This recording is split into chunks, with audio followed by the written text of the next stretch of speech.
شمس المعارف الكبرى. قصة يوسف بن الطاهر.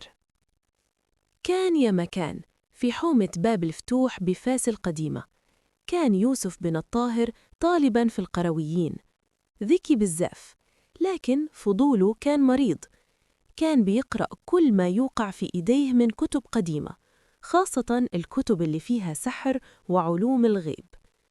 في ليلة من الليالي وهو كيفتش في مكتبة قديمة مهجورة قرب الجامع، لقى كتاب تقيل مغلف بالجلد الأسود، مكتوب عليه بخط ذهبي: شمس المعارف الكبرى.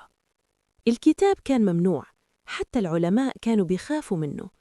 يوسف مقدرش يقاوم، خباه تحت جلابته وجرى للدار. في الليل فتح الكتاب تحت ضوء شمعة. أول صفحة كانت فيها تحذير مكتوب بدم: من فتحني ما يقدرش يغلقني إلا بعد ما يدفع الثمن. يوسف ضحك وقال: شوفوا هالخرافات، وبدأ يقرأ. من الليلة الأولى الأمور بدأت تتغير. كان بيسمع همس في الدار وهو لوحده، كان بيشوف ظلال كي تمشي في الحيطان، وفي اليوم الثالث بدأ يشوف الأسماء. كلما قرأ اسم من أسماء الله أو آية من آيات السحر كان كيحس بقوة غريبة تدخل جسمه. قدر يحرك الأشياء بدون ما يلمسها، قدر يعرف شنو كيفكر فيه الناس، قدر يشوف المستقبل، ولكن فقط المستقبل المرعب. في الليلة السابعة الكتاب فتح لوحده على صفحة جديدة، فيها رسم دائرة كبيرة مليانة رموز، وفي الوسط مكتوب: إذا بغيت القدرة الكاملة استعمل الدائرة في منتصف الليل ونادي باسمي الحقيقي. يوسف سوى الدائرة بالطباشير الأحمر في وسط الدار، حط الكتاب في الوسط ووقف داخلها. كان منتصف الليل، الشموع انطفأت لوحدها. بدأ يقرأ الاسم، اسم ما كان اسم عادي. فجأة الهواء برد بالزاف، الدائرة بدأت تضوي بنور أحمر.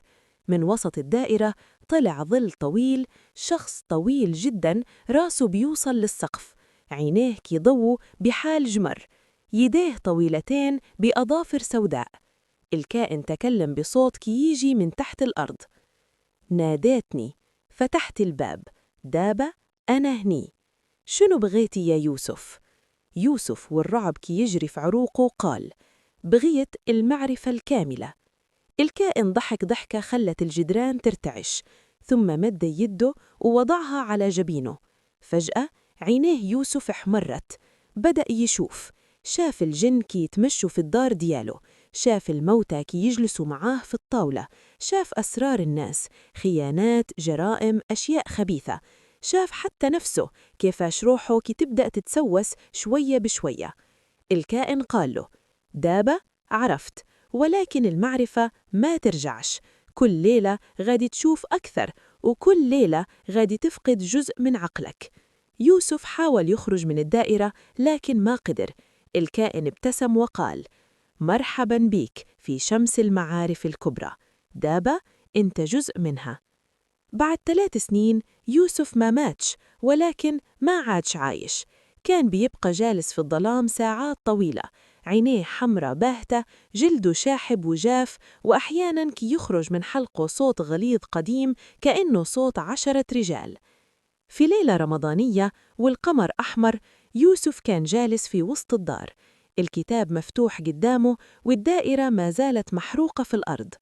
فجأة الهواء برد، الشموع انطفأت لوحدها، الكتاب فتح لوحده على صفحة جديدة، فيها رسم دائرة أكبر ومكتوب: الثمن ما اندفعش كامل، الليلة غادي آجي أكمله.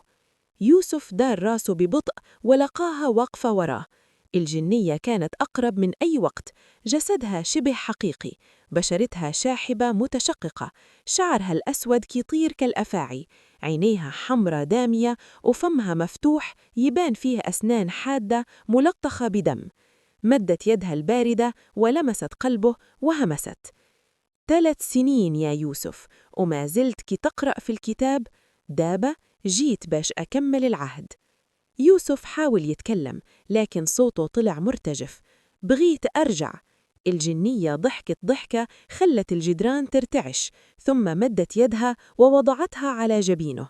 فجأة يوسف شاف كل شيء مرة أخرى، لكن أقوى وأوضح.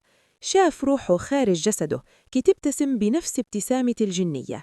الجنية همست بصوت يجمع بين صوت يوسف وصوتها: ما بقاش رجوع، انت دابا جزء من شمس المعارف. كل ما قريت، كل ما شفت، كل شي ربطك بيا. مدت يدها الثانية وأظافرها الطويلة دخلوا شوية في صدر يوسف. يوسف حس بألم حارق داخل روحه، لكنه فيه لذة غريبة مرعبة. صرخ صرخة طويلة مكسورة. في تلك اللحظة الكتاب انفتح والدائرة تضوي بنور أحمر قوي. الجنية همست آخر كلمة: مرحباً بيك في الشمس، دابا انت ملكي. الناس سمعوا صرخة يوسف، ثم ضحكت بنت ناعمة وطويلة، وبعد سكون تام. لما دخلوا الدار في الصباح لقوا يوسف جالس في الدائرة، عينيه مفتوحين لكن ما فيهم حياة. جسمه كان فارغ من الداخل. على الحائط مكتوب بدم: أنا دابا عارف كل شيء، والآن دوركم انتو. ومن داخل الكتاب طلع صوت همس خفيف يقول: تعال أقرب، الليلة غادي نكمل القراءة مع بعض. النهاية أو البداية للقارئ الجديد.